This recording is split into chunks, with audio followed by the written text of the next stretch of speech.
Assalamualaikum warahmatullahi wabarakatuh. Di sini saya akan menjelaskan bab 3 dari Sistem Informasi Manajemen, yaitu tentang menggunakan teknologi informasi dalam menjalankan perdagangan elektronik atau yang lebih dikenal dengan e-commerce. Perdagangan elektronik adalah setiap transaksi bisnis yang menggunakan akses jaringan atau sistem berbasis komputer dan antar muka web browser yang memenuhi syarat sebagai e-commerce. E-commerce di luar batas perusahaan meliputi B2C dan B2B.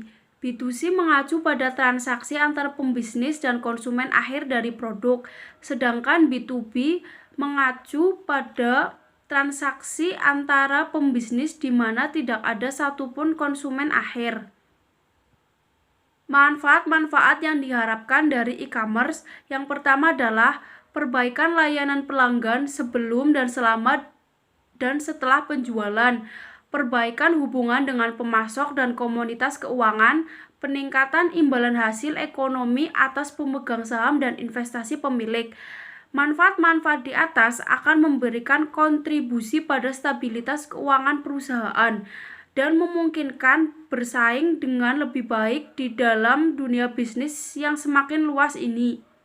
Kendala-kendala dalam e-commerce yang pertama adalah biaya yang tinggi, kekhawatiran akan masalah keamanan, yang ketiga peranti lunak yang belum mapan dan belum tersedia. Ruang lingkup dari e-commerce. Ruang lingkup e-commerce meliputi 94% dari B2B dan sisanya 6% adalah B2C. E-commerce diramalkan akan berkembang antara 5% dan 15% setiap tahun. Walaupun mungkin lambat, perkembangan tertinggi e-commerce sepertinya akan berlanjut untuk beberapa tahun ke depan. Jalan menuju e-commerce. Langkah awal adalah berkomitmen mengimplementasikan sistem sebagai bagian perencanaan strategis bisnis menggunakan e-commerce untuk tercapainya keunggulan kompetitif. Perusahaan kemudian mengumpulkan intelijen bisnis untuk memahami aturan potensial setiap elemen lingkungan yang akan dimainkan.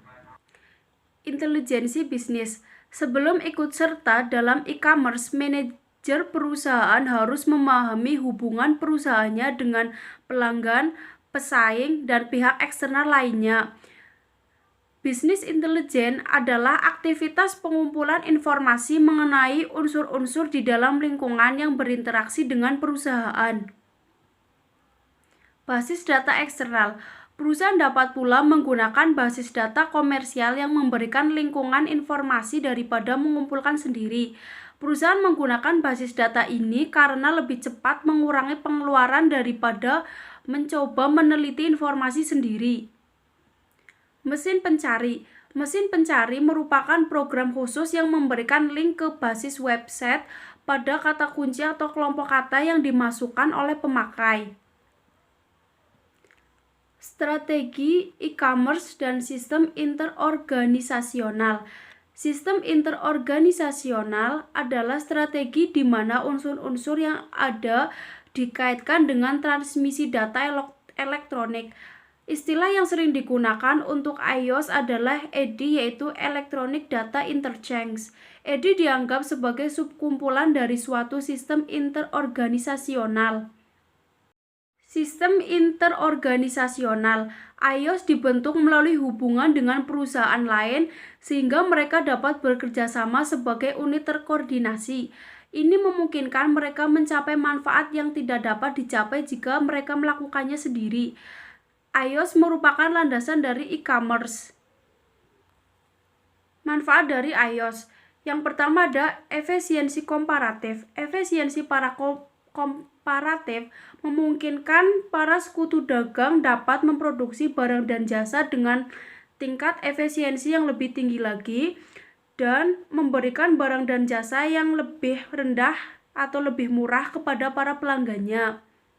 Efisiensi internal terdiri atas perbaikan dalam operasi-operasi perusahaan itu sendiri, sehingga memungkinkan perusahaan mengumpulkan dan menganalisis data dengan cepat dan mengambil keputusan dengan cara yang lebih cepat lagi. Efisiensi interorganisasional meliputi perbaikan-perbaikan yang diperoleh melalui kerjasama dengan perusahaan-perusahaan lainnya.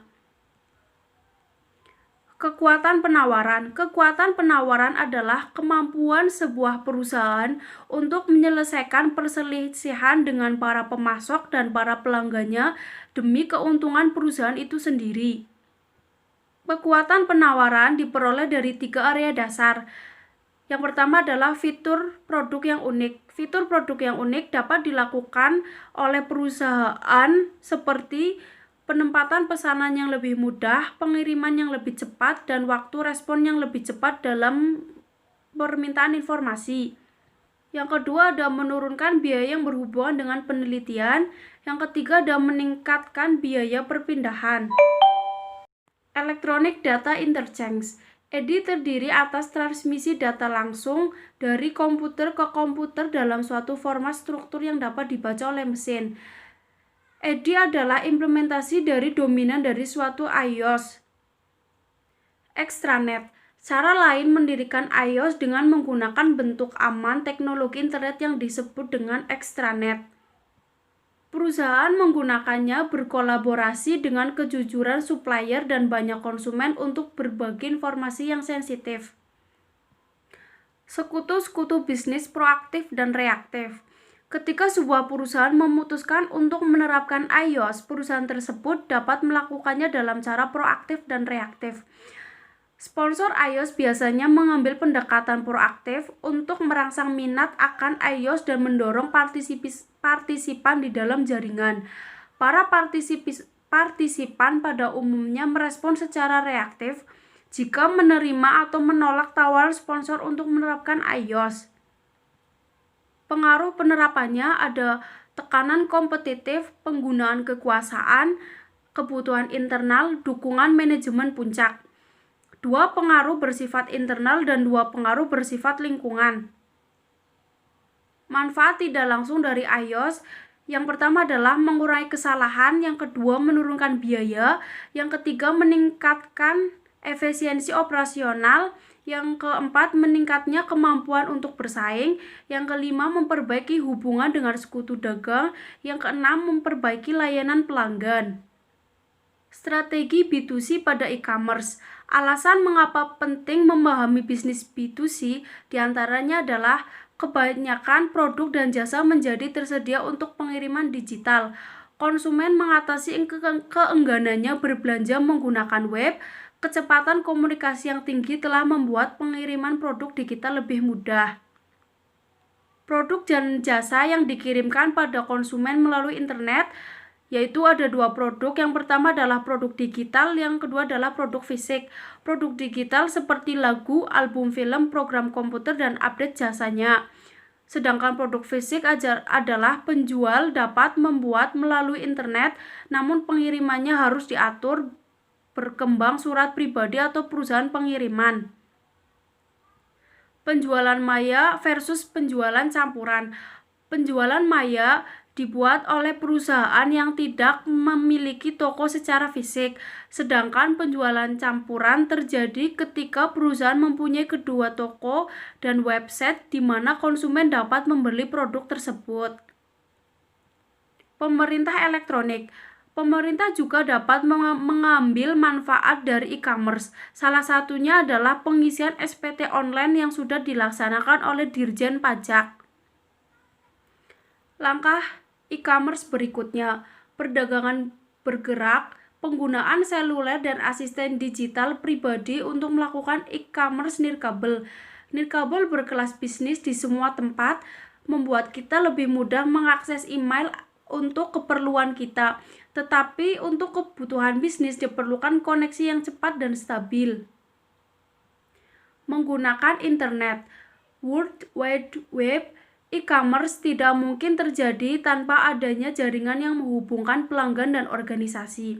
Internet akan memberikan arsitektur jaringan dan web akan memberikan metode untuk menyimpan dan mengambil dokumen. Cyberspace dan superhighway informasi. Istilah cyberspace dari William Gibson 1984 Dalam bukunya, Neuromancer menjelaskan bahwa masyarakat yang telah menjadi budak teknologi sendiri. Super Hackway informasi menjelaskan sistem yang memberi akses setiap orang pada kekayaan informasi yang berada di masyarakat modern. Standar internet, standar web hadir dari W3C. Aplikasi bisnis internet. Internet dapat berfungsi untuk semua aplikasi bisnis, di mana melibatkan komunikasi data, termasuk komunikasi dalam perusahaan dan dengan lingkungannya. Internet juga membuat menjadi mungkin untuk memindahkan ragam media besar yang dapat ditangani kebanyakan jaringan konvensional. Sarana-sarana keberhasilan penggunaan internet diantaranya pastikan situs web Anda kuat, pastikan browser dan struktur basis data Anda fleksibel maupun intuitif, menekankan isi, sering diperbarui, melihat di luar pelanggan. Dampak internet pada bisnis di masa mendatang. Yang pertama adalah kurangnya pengguna, kurangnya stabilitas jaringan, harga kurang terjangkau. Sekian dari saya, terima kasih, semoga bermanfaat. Wassalamualaikum warahmatullahi wabarakatuh.